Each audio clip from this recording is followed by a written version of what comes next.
всі воюють, і мені було обідно, ну якось не по собі, а якийсь лох бігає там. Ми були в полуоточенні, потім в оточенні, то, там просто сходити в туалет, це спецоперація була. Буде обідно загинути за такої ситуації? Якщо там крякнеш десь, претензій не буде. Скільки разів ви прощали з життям? Змирився, що він зараз доб'є мене. Він лох, промазав. Позиція заштурмована, є братики наші.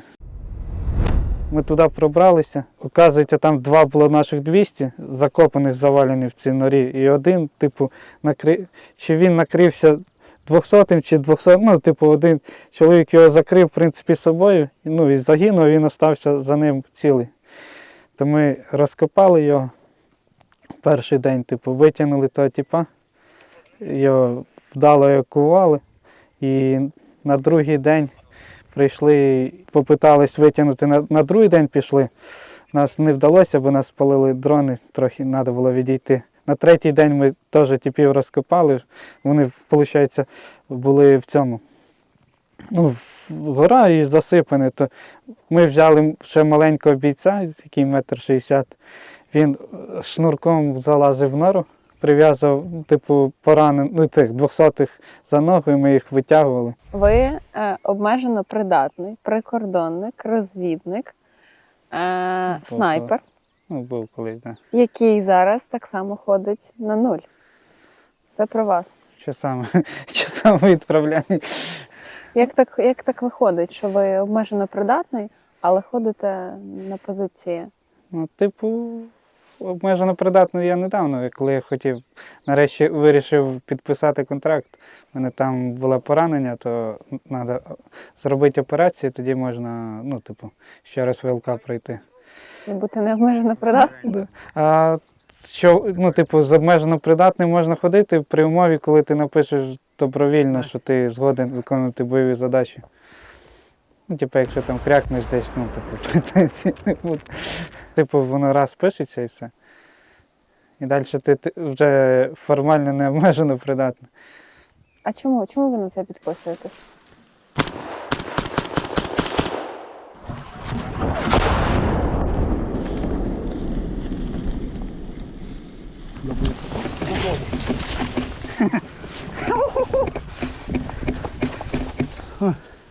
Давай. Там же ж, по суті, по-перше, я як інструктор, як я можу вчити людей, да, не знаючи обстановку, яка на цій ділянці фронту я не був ще.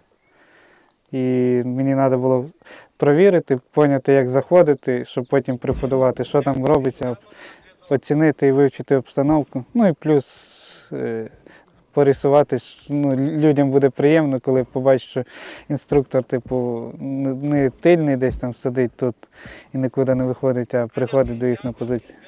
Ви зараз на Лиманському напрямку, і от нещодавно була історія, що ви прийшли до бійця, передали йому відео. Ми з начальником тила прийшли, на Великдень.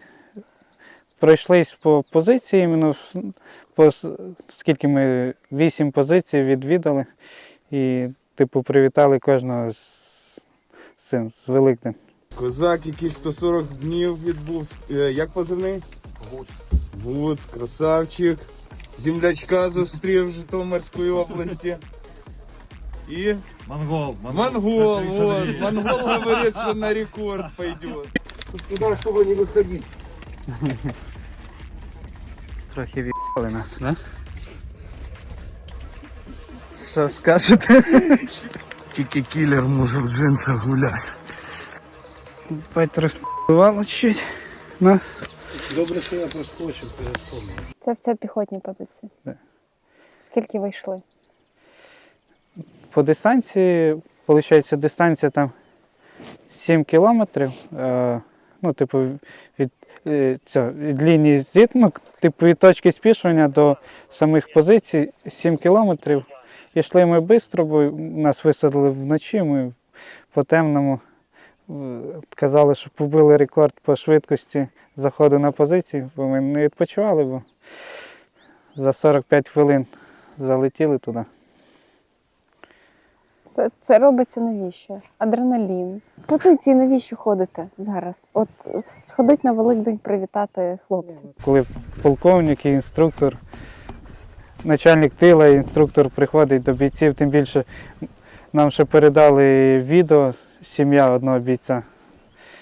І ми включили це, ж, повишає бойовий дух. Ну, буде обідно загинути за такої ситуації. Та, можна загинути зараз де хочете, і в тилу. Можна.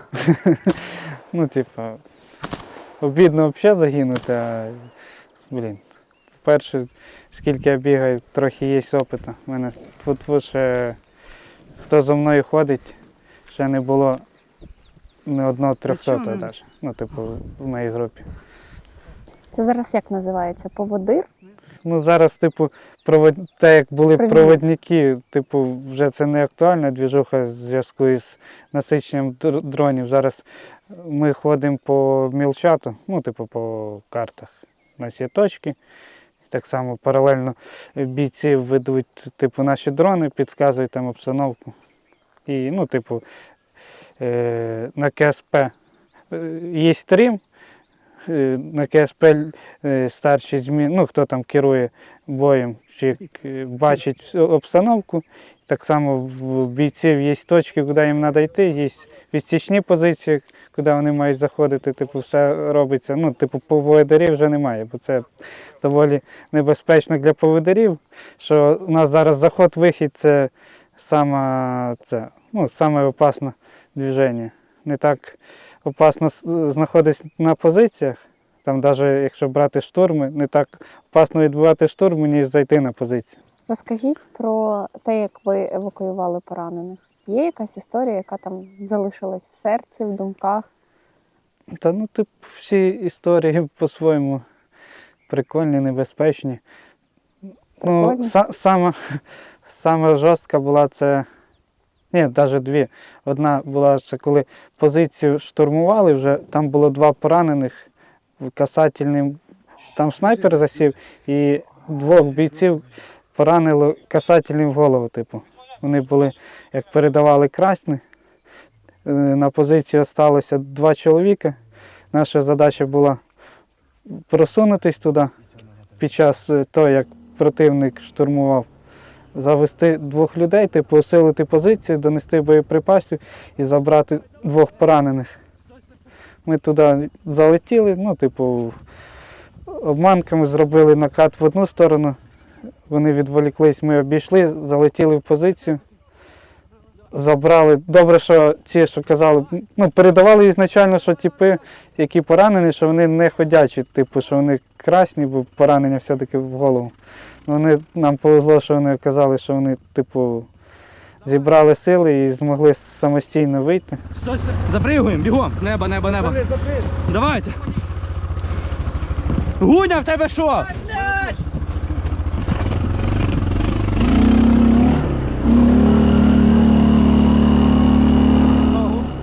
Так само по дорозі, коли ми виходили, це наше паралельно пулемет обстріляв, то ми там трохи поповзали. Вдало евакували, все нормально. А друга історія? А друга історія – це нашу позицію заштурмували, закидали типів гранатами. Вона, виходить, була врита вгору, і вона завалилася. І там, передали, що позиція заштурмована, що там є братики наші. Получається, і ще попередньо просто нанести туди артилерійським вогнем, щоб, бо вже вони думали, що наші там 100% 200. Ми там ще Бєс такий був, зараз він, на жаль, загинув у 25-му році. Ми з ним передали на команду, що скажемо, що ми сходимо, подивимось, вдруг там хтось з наших є цілий. Були, постійні приходи артилерії, і це там лісу майже не було. Ми туди пробралися. Оказується, там 2 було наших 200, закопаних, завалених в цій норі. І один, чи він накрився 200-м чи 200, ну, типу, один чоловік його закрив, в принципі, собою, ну, і загинув, він остався за ним цілий. То ми розкопали його перший день, типу, витягнули того типа, його вдало евакуювали, і на другий день прийшли, попитались витягнути, на другий день пішли. Нас не вдалося, бо нас спалили дрони, трохи треба було відійти. На третій день ми теж типів розкопали, вони, виходить, були в цьому. Ну, гора і засипані. То ми взяли ще маленького бійця, який 1,60 м. Він шнурком залазив в нору, прив'язав, типу, поранених, ну, тих 200-х за ногу, і ми їх витягували. І це все, ну, загальна обстановка. Ворог був десь 35 м, типу, внизу. Ми цю двіжуху витягнули типів, ну і по чуть-чуть витягнули в відносно безпечну зону. Далі прийшла нам група на допомогу і так само, типу, ми вдало евакуювали ще 2 тіла. Кожен вихід це така спецоперація, можна рахувати. Ну, типу, взагалі, типу, любе передвіження на лінії зіткнення це спецоперація, можна сказати. Якщо брати 25-й рік в Серебрянському лісі, ми були в полуоточенні, потім в оточенні, то, ну, типу, там просто сходити в туалет – це спецоперація, бо проти нас 6 батальйонів тоді було цих і, ну, плюс елітні БПЛА війська, Рубікон і Судний день. То там, ну, типу. Не кожна людина погодиться отак ходити і витягувати там тіла загиблих, поранених. Ну, Чому ви на це йдете? ну, я зрозумів, що десь в 24-му перший раз, ну, ООС не рахуємо, бо ООС це, якщо брати ООС і повномасштабну війну, це ООС це лайтова обстановка була. Типу, ну, в мене є досвід, в принципі, немає страху, то хто, як не я, піде. Ну і тим більше, типи бачили, що я нормально впорювався. У мене не було, з моєї групи не було поранених, і пізніше вони, типу, тільки за мною хотіли йти. То в мене варіантів. Спочатку я сам рвався, а потім вже й варіантів не було, бо без мене ніхто не хотів йти. Мені просто здається, що там поранений і загиблий – це більше уваги росіян з дронів до тіл, до поранених. Вони більше направляють да, ну, там у нас була ситуація, що заходив на позицію вже вечором один боєць, і точніше 2 бійця. Вони трохи не розчитали з часом, вже потемніло, їх обнаружив дрон. І, ну, типу, їх закидали скидами, одного взагалі розірвало на шматки. І ми йшли забирати їх, то там тупо дрони каруселі чергували, бо знали, що ми не вони, ми постійно приходимо за своїми пораненими і 200-ми забираємо. І вони розуміють, що група ЕОК прийде, то вони чергують зміною на місці. Типу, дрон там постійно наблюдаючи, ніхто не підходить, не забирає. Ви все одно приходите і забираєте. Ну, типу, обманками там робимо якісь хибні движення, вони відлікають. І так само враховуємо таймінг, коли вони міняються. Там є минута, щоб його видірнути, переховати, потім відходимо. Ну і судячи, ну, смотря кожна задача, кожна обстановка, і так само аналізуємо і вибираємо рішення, щоб не вробити групу ЕВК, ну, бо, типу, допустимо, забираємо 200-х, то зрозуміло, що можна, типу, у нас є більше часу на якісь маневри, бо, ну, типу, йому вже не поможеш, він нікуди не уйде. Якщо враховуючи поранених, то треба, типу, швидше якісь, ну, типу, десь різконути, бо, допустимо, є важко поранений, яких на хвилини, ну, залежить, типу, чим швидше ми його до точки ВК занесемо, тим більше вирогідніше він виживе. Наскільки особисто вам важливо забрати тіло загиблого? Та ну це ж для сім'ї. Ну, це Заради чого це ви робите? він, допустим, більшість людей, ну навіть всі, ну я з ними воював, типу, це ж саме найменше, що ми можемо зробити, це ж віддати хоча б тіло рідним, щоб він не лежав там, не гнив, як це. Але от ваші відео росіяни просто лежать посеред посадок. Та їх, ну, типу, їх не забирають, бо це ж невигодно. Типу, вони так само, як вони штурмують їх же ж, що в Серебрянському лісі, що зараз на Лиманському, їм дають точки.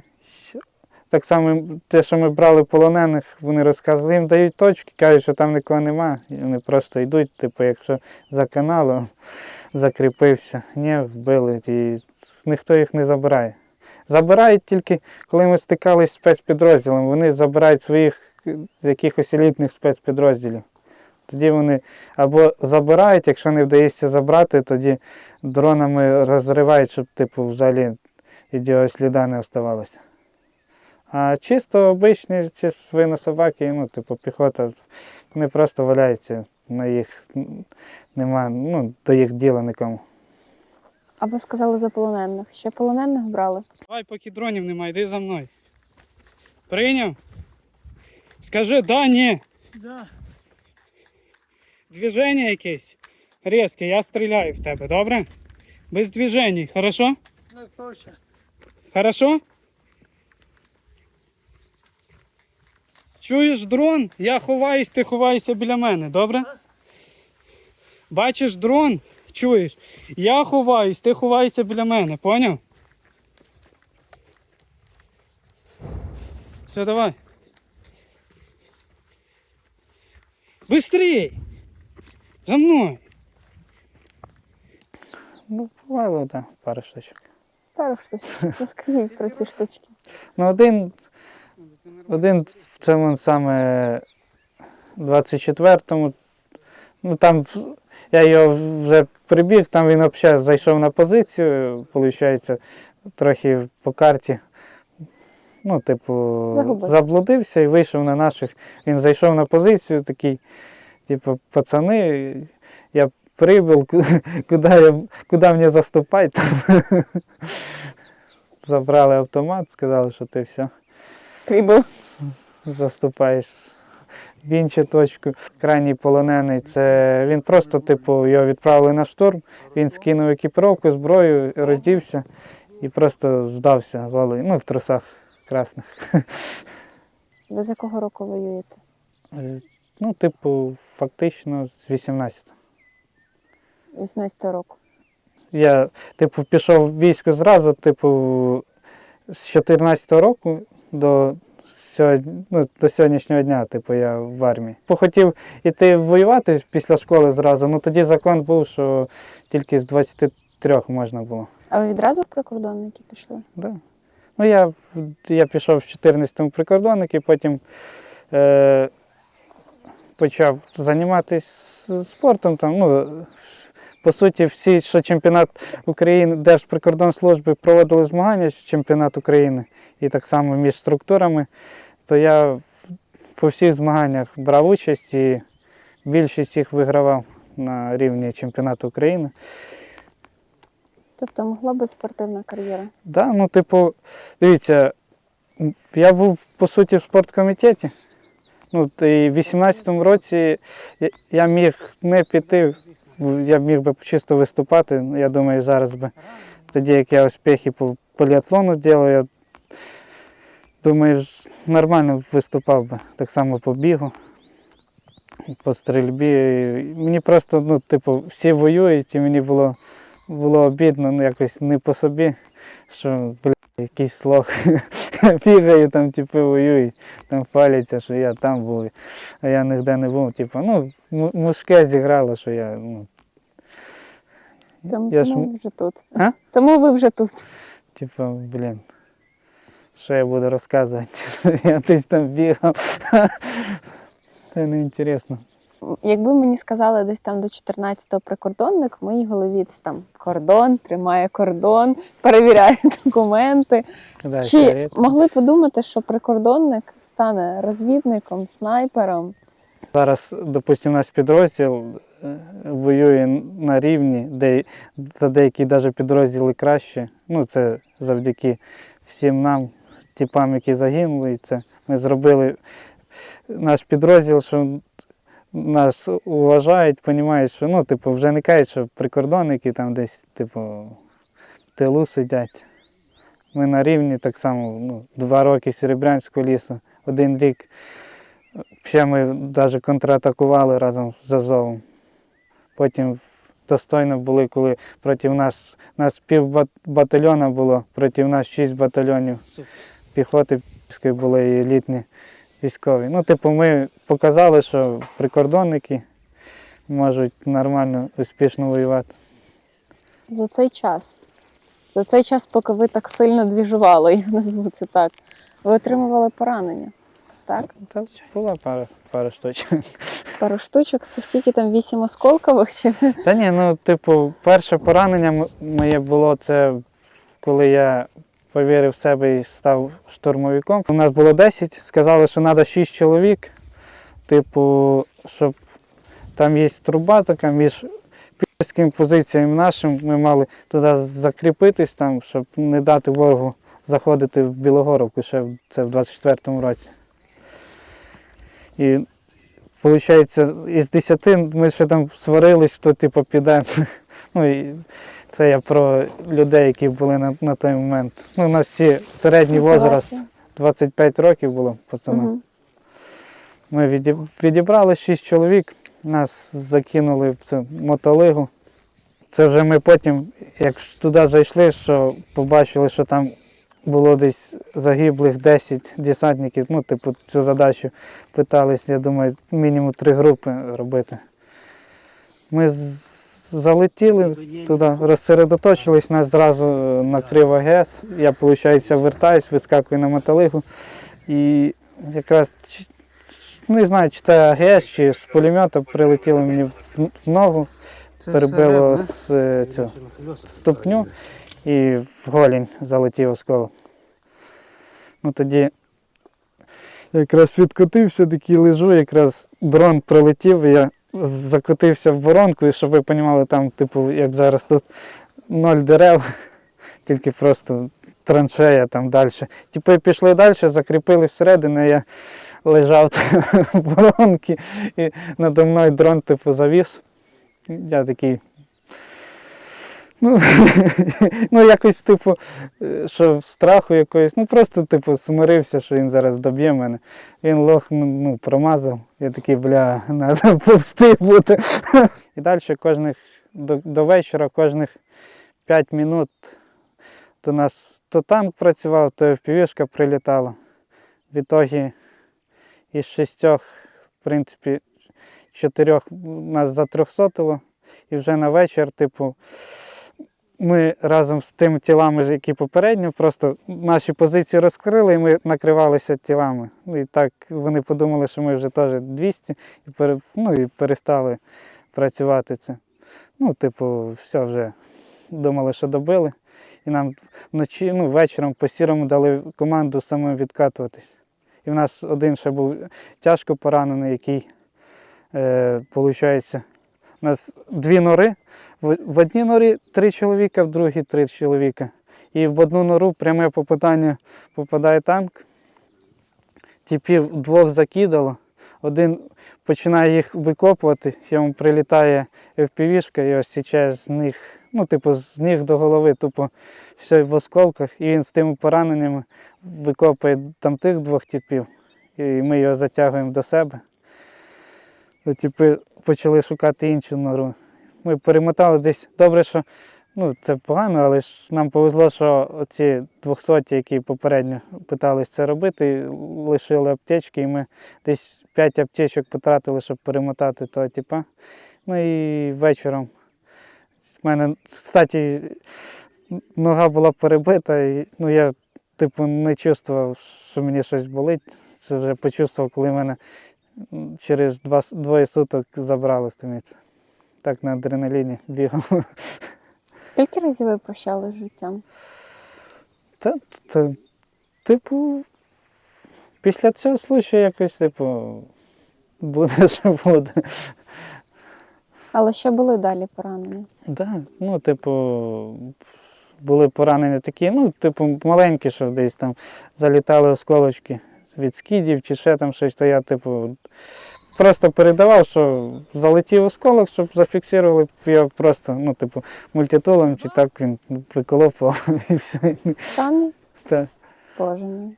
Оце на позиціях самі Так. виколупували? Ну, неприємно, що в живіт залетів, мені це напачник спас, ну, він типу напачник пробив і застряг в животі. Бо в мене стальний прес. І ви діставали Ну, самі? він, типу, не сильно глибоко був туди. Мультитулом. А от Просто, допустим, є позиції, на яких я був старший, і я знав, що робити, і так само не хотів типів кидати, бо трохи поламалась би робота, на яку, ну, у нас були напрацьовані дії на різні обстановки, і, типу, якби я вилетів, то дуже сильно повлияло б на качество роботи подальше. А оці 8 осколків, де ви отримали? Це в 25-му році, це ми зайшли туди типу, в Харківській області були після ротації. Ми зайшли і по документах, типу, все красиво, там, все зафачено, а по факту там просто сіра зона була. У нас було один бліндажик і все. А все остальні 3 посадки, це посадки, щоб ви розуміли, об'єм, це 1300 довжини, 700 метрів ширини. І таких 3 посадки. По документах вони були під 3-ю танкою, а по факту це сіра зона. Там куча людей загинуло, пропали безвісті, заходили на позицію, штурмували неї, здавалися тіпи, кажуть, ви хто, типу, 3-я танкова, а їх виходимо на їх, вони типу, їх відмітили як безвісті пропавших. Ну, коротше, там хаос робився.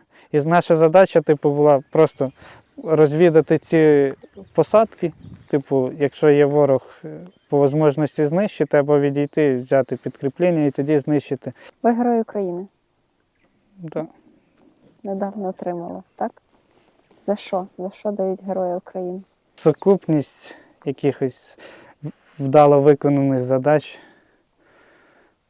Чи змінилося у вас щось після того, як ви стали Героєм України?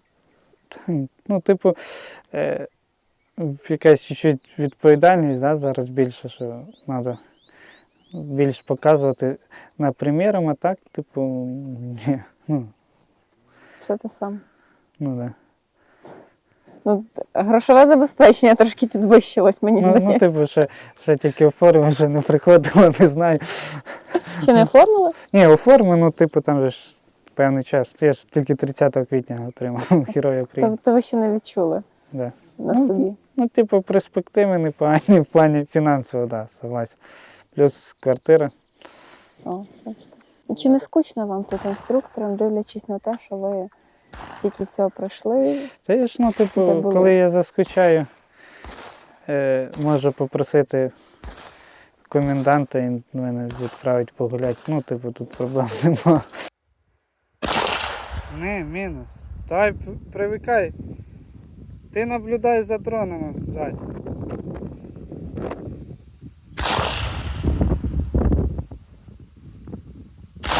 Все, знищено. Передав, рухайтесь далі собі.